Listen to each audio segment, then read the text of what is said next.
출애굽기 1장에서 우리는 살려두는 선택을 한 두 여자를 보았습니다. 그리고 2장에서는 세 여자의 이야기로 이어집니다. 오늘은 그 중에 첫 번째 여자 이야기에 주목하려 합니다. 1절 레위 가문의 한 남자가 레위 가문의 한 여자를 아내로 맞이합니다. 2절 그 여자가 임신을 하여 아들을 낳았습니다. 생명의 역사를 이어가는 주인공은 레위 여자입니다. 한 가지 주목할 점은 그 이름을 소개하지 않았다는 점입니다. 나중에 민수기에 가면 그 이름이 소개되는데 아마도 여기서는 밝히지 않은 의도가 있어 보입니다. 그런데 1장 22절을 읽고 이어지는 2장 1절을 읽으면 참 재미있습니다. 22절에 마침내 바로는 모든 백성에게 명령을 내렸다. 갓 태어난 히브리 남자아이는 모두 강물에 던지고 여자아이들만 살려두어라. 당시 최고의 권력자인 바로는 죽이는 일을 피나도록 했는데 그게 다 쓸모없는 짓이라고 비꼬기라도 하듯 2장 1절은 생명은 계속 태어납니다. 죽음의 권세를 휘두르는 바로가 눈에 보이는 세상에서는 대세인지는 몰라도 사실상 역사를 주관하시는 실세는 하나님이심을 암시합니다. 사탄의 권세 아래 세상의 대세가 죽음인 듯이 보이지만 하나님은 그 권세까지 다스리는 실세입니다. 그러니 하나님의 생명의 역사를 그 누군들 멈추게 할 수 있겠습니까? 하나님의 언약 백성 여러분, 어쩌면 우리가 느끼는 삶의 현장이란 게 마치 바로처럼 죽이는 일들로 가득하게 보일지도 모릅니다. 그때 우리 믿음의 눈이 하나님의 말씀을 통해 보이지 않는 하나님의 증거를 볼 수 있기를 바랍니다. 성경은 우리에게 이렇게 말씀하십니다. 디모데 4장 18절에 주께서 나를 모든 악한 일에서 건져내시고 또 그의 천국에 들어가도록 구원하시리니 그에게 영광이 세세무궁토록 있을지어다. 아멘. 이 하나님이 바로 나의 하나님이시오 우리의 하나님이심을 찬송합니다. 2절에 그 여자가 임신을 하여 아들을 낳았는데 그 아이가 하도 잘생겨서 남이 모르게 3달 동안이나 길렀다 기록합니다. 이 레위 여자 역시 1장의 히브리 산파들과 같이 살리는 선택을 한 것이죠. 바로의 명령을 어기고 남자 아기를 살리는 것이 어찌 보면 목숨을 건 선택인 줄을 알기에 남들이 모르게 숨겨서 키웁니다. 그런데 주목할 점은 왜 살리는 선택을 했다고 기록하고 있습니까? 두 산파처럼 하나님을 경외했기 때문이라 이렇게 기록합니까? 아닙니다. 그 이유를 뭐라 기록하죠? 그 아이가 하도 잘생겨서. 하나님을 경외하기 때문에 이런 거창한 이유를 기대했는데 좀 실망스럽습니다. 아니 10개월 동안 자기 뱃속에서 동고동락하며 죽을 듯한 산통을 겪고 이제 세상에 태어난 아기를 본 엄마 눈에 못생겨 보이는 아기가 어디 있겠습니까? 그런 엄마 입장에서 아무리 바로의 명령이라 한들 그 누가 갓 태어난 아기가 죽는 걸 원하겠습니까? 물론 부패한 인간은 엄마라 하더라도 자기 뱃속에서 태어난 아기를 학대하고 심지어 죽음으로 몰아넣는 일들이 있다는 것을 요즘 뉴스를 통해서 잘 아실 것입니다. 아무튼 레위 여자가 그 아기가 하도 잘생겨서 살리는 선택을 했다는 기록에는 엄마의 보호 본능 그 이상의 숨겨진 의도가 있다는 점에 주목할 필요가 있습니다. 본문에서 하도 잘생겨서라고 번역된 단어는 원어 성경에서 히브리어로 토브입니다. 창세기 1장에서 전능하신 하나님께서 천지 만물을 창조하시면서 그 만드신 모든 것을 보시고 뭐라고 말씀하셨지요? 하나님 보시기에 좋았더라 말씀합니다. 여기서 좋았더라라는 단어가 바로 토브와 같습니다. 무려 7번이나 반복해서 하나님은 만드신 만물을 보시며 토브를 연발하십니다. 그 토브가 바로 오늘 2절에 하도 잘생겨서와 같은 단어입니다. 스데반도 설교를 할 때 창세기 1장의 표현을 모세의 출생과 연결시켜 설교했던 것을 사도행전에서 볼 수 있습니다.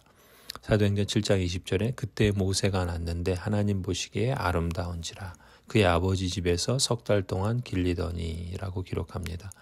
그러니까 그 아이가 하도 잘생겨서 살려두었다는 말은 무슨 의미이겠습니까? 하나님이 만드신 모든 만물과 생명은 본래 토부 좋은 것이죠. 게다가 성육하고 번성하라는 하나님의 첫 축복의 말씀대로 생명을 낳고 생명이 태어나는 것 자체가 복되고 좋은 것입니다. 하나님이 아담과 하와에게 생명을 낳는 복을 주신 것은 그 자체로 하나님의 영광을 드러내기에 좋은 것이요 하나님의 뜻대로 생명을 드러내는 것이 좋은 것입니다. 하나님께서 이 마음을 레위 여자에게 주신 것이죠. 그래서 아이가 태어날 때 사람들은 그 극심한 산고에도 불구하고 대부분 기뻐하고 감사하는지 모르겠습니다. 다만 죄로 인한 타락으로 인해 산고가 더해졌고 부패한 본성으로 인해 출산을 기뻐하지 않는 경우도 있지만요. 따라서 레위 여자의 살리는 선택은 그저 모성 본능으로만 볼 것이 아니라 살려두라는 하나님의 뜻에 순종한 선택이라고 볼 수 있습니다. 또 창세기 1장에서 라다의 사명으로 주신 축복의 말씀대로 너도 잘 살고 남도 잘 살도록 힘쓰라는 사명을 따른 것이라도 라고 볼 수도 있습니다. 레위 여자는 바로 이 하나님의 뜻과 사명을 따라 죽음을 무릅쓰고 의지적으로 살리는 선택을 했다고 봅니다. 어떤 분은 그건 좀 억측 아닙니까? 그렇게 볼 만한 근거가 무엇입니까? 라고 질문하실지도 모르겠습니다. 히브리서 11장 23절을 보면 믿음으로 모세가 낳았을 때 그 부모가 아름다운 아이임을 보고 석 달 동안 숨겨 왕의 명령을 무서워하지 아니하였으며 라고 기록합니다. 바로 왕의 명령을 무서워하지 않고 이 아기를 살리기로 한 선택은 무엇에 비롯되었다 기록합니까? 믿음으로입니다. 무엇을 믿은 걸까요? 하나님을 믿은 것이죠. 그래서 히브리서 11장 이어지는 2절 3절을 보면은 선진들이 이로써 증거를 얻었느니라. 믿음으로 모든 세계가 하나님의 말씀으로 지어진 줄을 우리가 아나니 보이는 것은 나타난 것으로 말미암아 된 것이 아니니라 라고 말씀합니다. 모든 만물이 눈에 보이는 것에 의해 존재하는 것이 아니라 보이지 않는 하나님의 능력에 의해 존재한다는 말씀입니다. 이 태어난 작은 생명도 보이는 바로의 권력이 아니라 이 생명을 주시고 생명을 누리기를 원하시는 보이지 않는 하나님의 권세에 달린 것이다. 이런 믿음이죠. 생명을 주신 분이 하나님이시라면 그 생명을 살리기도 하시고 심지어 죽이실 수도 있는 분이 있다면 그건 바로가 아니라 오직 하나님이라는 믿음입니다. 이 믿음으로 레위 여자는 바로의 죽이라는 명령을 무서워하지 않고 살려두라는 하나님의 명령을 경외했던 것입니다. 이어지는 기록을 볼 때 하나님께서 이런 선택을 한 레위 여자의 믿음을 축복해 주신 것을 볼 수 있습니다. 그것을 보면 이렇게 해석하는 것이 타당하다는 것을 알 수 있죠. 1장의 두 산파에 살리는 선택으로 인해 하나님께서 그 집안을 번성하는 축복을 주신 것처럼 레위 여자의 살리는 선택이 결과적으로 자기 아기를 살리는 축복을 받을 뿐만 아니라 하나님께서 그 민족을 이집트의 노예에서 구원하시는 정말 당시로는 상상할 수도 없는 놀라운 새 창조의 축복으로 연결시켜 주십니다. 창세기에서 만물을 창조하시며 보시기에 좋더라 하신 것처럼 출애굽기에서 잘생긴 아기를 살리는 선택을 통해 이제 택하신 백성을 구원하시는 하나님의 새 창조의 시작을 알려줍니다.